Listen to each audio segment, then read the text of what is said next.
So this is the G613 Lightspeed wireless keyboard from Logitech. First, let's take a look at the design right here. It looks very nice. It feels very solid, and it feels like very elegant keyboard according to my opinion. And it looks good on the table where there's no cables around. Another thing about the design is that it's really solid. It feels very hard and it doesn't feel like it's going to break easily, and it feels like this keyboard is going to last very long. And also Logitech boasts that it has about 18-month battery life with this keyboard. I'm not sure if that includes turning and turning off the keyboard, but I'm thinking of leaving it on all the time to see how long the battery life actually lasts. Another thing I like about this mouse is the armrest. The armrest here is quite long and you can rest your hands on it, but some people might prefer to remove this. Unfortunately, this is fixed on and cannot be removed. So it's fixed and you can't remove it, and if you want this keyboard, you're gonna have to take it with the armrest. Other features that it has here, it has 6 programmable buttons on the left side of the keyboard. It has a gaming mode switch right here that by default will lock the Windows button, the Alt button, and these other 2 buttons right here. I'm not sure what this one is called, unfortunately. I've never used this key whatsoever. But however, in the Logitech software, you can unblock this so that you could be able to use it. I was wondering why I was not able to use this button while I was gaming, because I needed it. But finally found out when I looked through the Logitech software, and I found that this was actually locked when the game mode is on. This is a wireless button, the connectivity, the Lightspeed wireless connectivity that it has with boasting 1 ms speed with the computer, with your dongle, and you just turn it on if you do lose connectivity with the keyboard, which I've not experienced so far, but I'll speak more about this right now. 99% of the time you will not feel any problems with the connectivity with this keyboard. However, I have experienced in 3 occasions where I did lose connectivity in the last 3 days. I've been using it every day at least once, but you connect immediately. It just immediately after 1 second of disconnecting, it will connect. I'm not sure if it has anything to do with me not using the cable, the extension cable for the dongle, but I decided to put my dongle just behind the monitor, very close to the keyboard, but it's behind the monitor. I'm not sure if that is the reason why the connectivity is lost on rare occasions like before. We have a Bluetooth button right here as well that Logitech informs that it can connect to any kind of devices, but I've not tested it so far. I'm guessing that you can connect it with any handphone or mousepad, sorry, not mousepad, I mean iPad that you have in your possession. However, I've not tried this, so I'm not entirely sure. So basically we have the mute button right here, the volume button, and playback button, stop button, play button, and rewind and forward buttons right here for movies when you're watching. However, I do not think that this 4 button is useful. I guess I never use any of these buttons, and I don't think I'll ever use it. But for those that need it, well, it is here right now. Unlike normal keyboards, you actually have right here two lights. One is the caps button in case it's left turned on, and you have the battery life button that informs you if your battery is out or not. However, you do not have the num lock or the scroll lock lights here removed.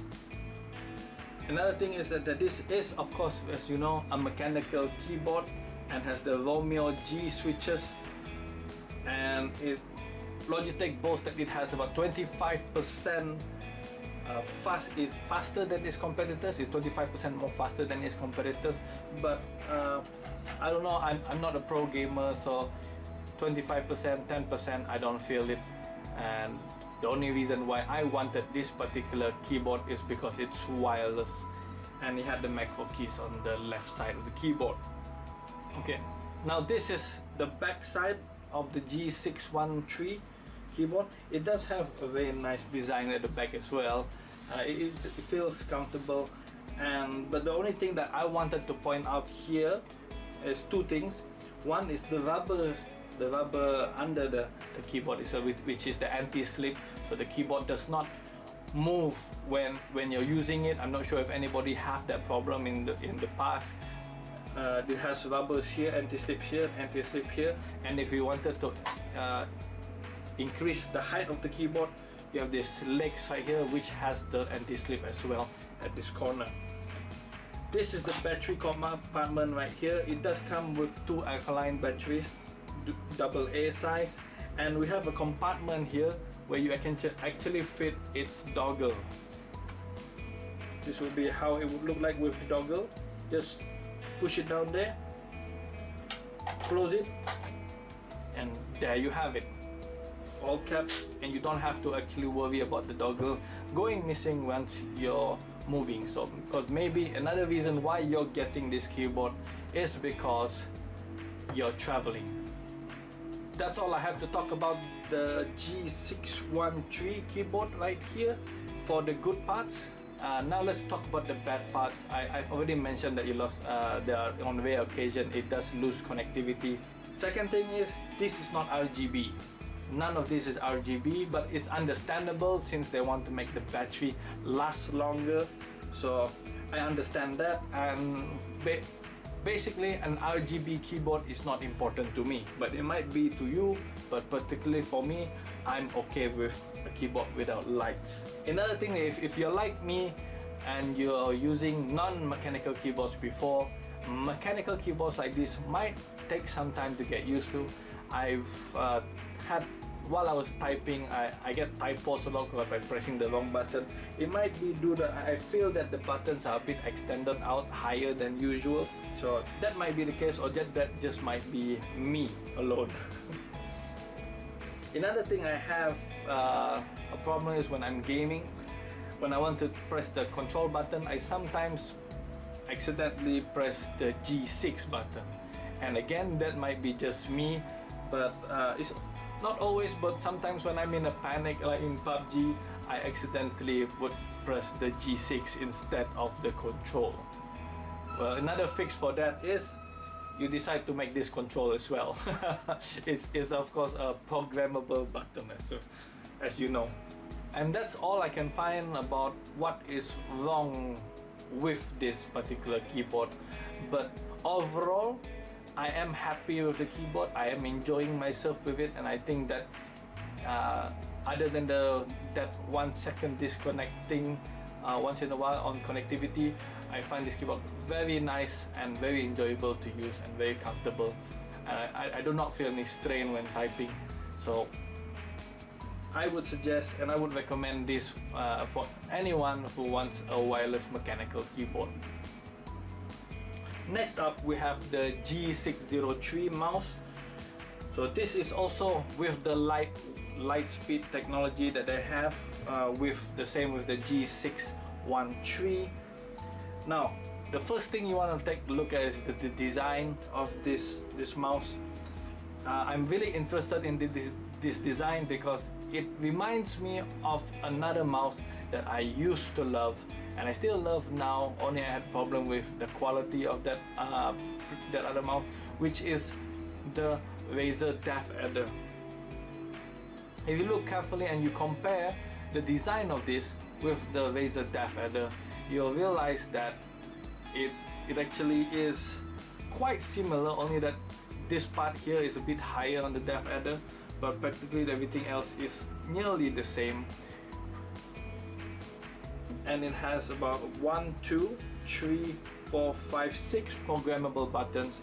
This middle button here is used for the DPI scrolling, which is also considered as the third button, and we have there are the two extra buttons here, which is programmable as well, and the normal left and right click. Opening this up, we have three magnets right here, 1, 2, 3, which holds the cover in place. You don't have to worry about the cover coming off when you're gaming. It fits really firmly and it won't come off. So taking this out, and you see the 2 alkaline battery that actually came with the mouse, so you don't have to actually purchase battery beforehand. So it comes with 2 Duracell, but once this is dead, I'll change it out for a rechargeable battery instead. So this compartment here is where you keep the dongle for the mouse itself. Right here, just put it right there, and same like the keyboard, you don't have to worry about the dongle going missing. What I like about this mouse itself is its comfortability. I like holding it like this, and it's very comfortable, and I enjoy it, and the position of my pinky on this, it's fine. However, for those who like to use the evil claw, for example, or eagle claw on this mouse, you will probably find this mouse not comfortable, but I don't use the mouse like that, and you might have another way of using this mouse in that way, but for me, having the palm grip is the most comfortable way to use the G603. At the bottom of the mouse here, you can see there's a sensor here where you can set it off. It's currently off right now. Placing it here will turn the mouse on at low setting, and the low setting means that it will respond at 8 ms, so you just use it for normal use and it saves more battery life. Putting it at high will decrease the ms by 1. So this is currently 1 ms, and that's what all gamers or competitive gamers are looking for. Again, like the G613, this is the light speed wireless button right here, and pressing it one more time will let you connect to Bluetooth devices. However, like I said, I did not test it on the G613, and I won't be testing it for the G603 mouse. Overall, this is a fantastic mouse, and I've been enjoying using it, same as the G613, and I would recommend this to anyone who are interested in a wireless mouse, especially since my wireless mouse, the G602, is not working anymore, and actually it still works, it's just that the left click double clicks when I just single click the mouse. Probably very good if you're in PUBG and single shots. And last but not least, the G613 does come with a handphone stand.